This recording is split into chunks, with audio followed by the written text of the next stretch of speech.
Here we go, around the planet. I'm Michael in marketing, and I'm sitting down here with Matt Hixson. Matt Hixson is in the Hyundai parts department, and it's Hixson with an X, I believe, correct? XS, like too much, like I'm always too much. XS, so we might have spelt it with a C, so I want to get that out of the way early. Don't do that. Yeah. This is a new project we're doing, and I've had some people say that they viewed the video last month and thought it was nice to get to know Charles a little bit. So my goal is to just have discussions with people who work here and get to know what it's like to work in their department. And Hicks has always been always been helpful for me. I've had miscellaneous questions over the years, and you've always stepped in and helped me out. So I appreciate you sitting down with us. Parts, I think, is a pretty mysterious department, I would say, in the sense that, people understand sales and we sell cars. People understand service, you get an oil change. I feel like parts is kind of there's a lot more going on than people think, it's kind of like. I feel the same way. People are just like, I don't know, they got parts. And that's probably not the whole story. So tell me a little bit, first of all, about you, because you've worked here for a while. How long have you been here?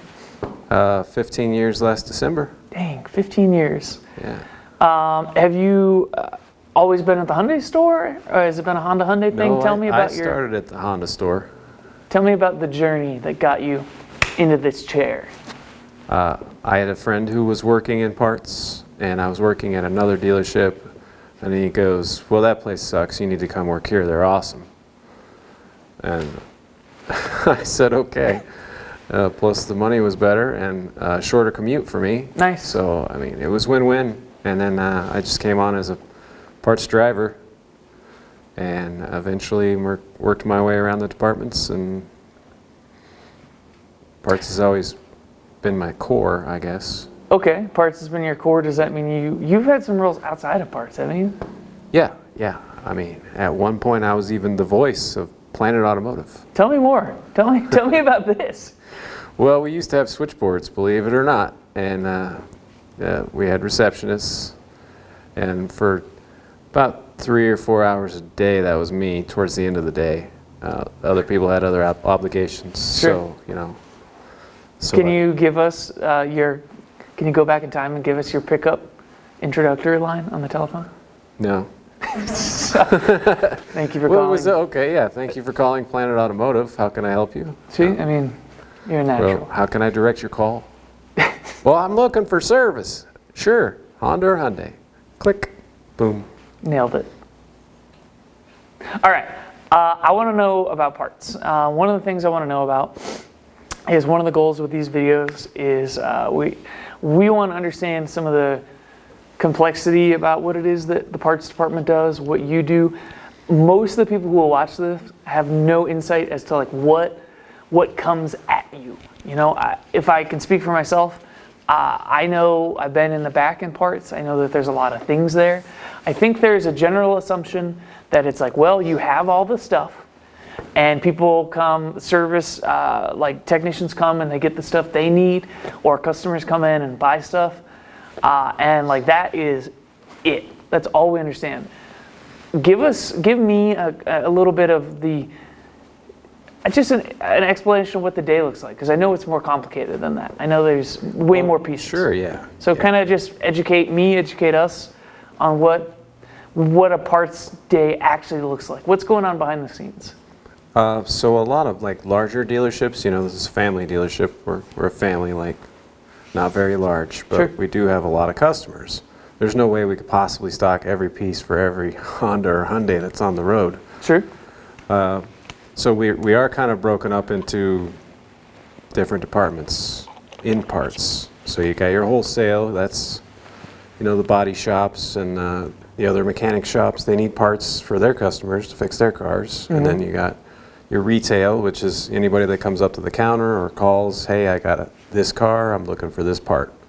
But you also have your back counter, because our service department has their customers and they need parts for their cars. So back counter is us helping the technicians get what they need to fix their cars. Mm-hmm.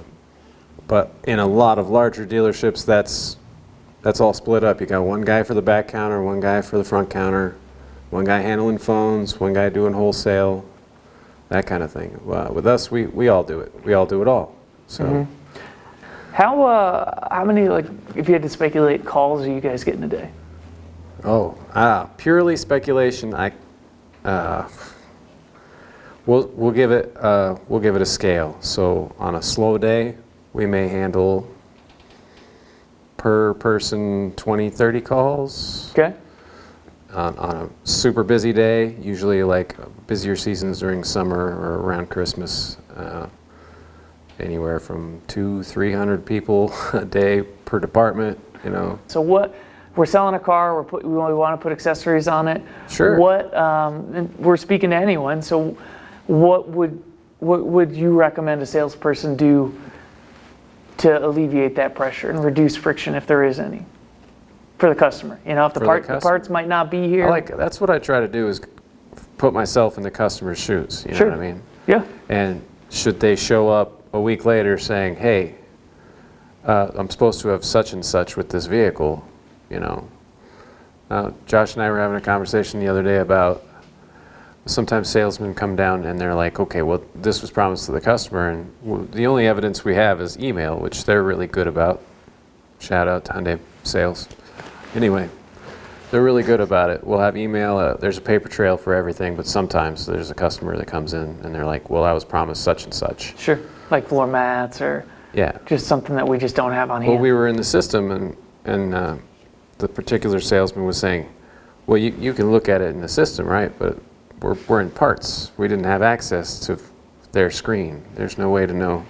Like if I could look at the deal and it says clearly in the finance screen or wherever they go for that, I don't have access. Sure. Then I could say, well, yeah, it says here they're supposed to get this, and that's proof enough. And then we can start a new email stream or whatever we have to do." So obviously, it wouldn't. You got 150 calls a day at Christmas time, and you got people coming and stuff. It wouldn't be practical to say, Matt, let's just teach you the finance system. Just look through the deals. No. So what would be I don't need to make changes. I just want to be able to see it. So in lieu of that, communication in the sense of, hey, we just sold this car. We're going to want. Well, that was just one example. I'm obviously not trying to single out sales. No, it's okay. It happens in service too, or like you mentioned earlier, we have to deal with all those different types of customers. Sure. And sometimes there's just not the communication there could be. Matt, I appreciate you doing this. I know it's a little strange, but the goal is that we can just learn more about every department. And I think parts has a ton of knowledge, ability, and complexity that nobody knows about. So I appreciate you sharing that. Well, we do have our mysteries, but yeah. I think you guys like that, though. I think you have a little bit of mystery and you dig that. Yeah. At least we does. Yeah, that's right. Tell the boss I said that. I mean, it's on camera. No, I appreciate it. I appreciate you. And sure.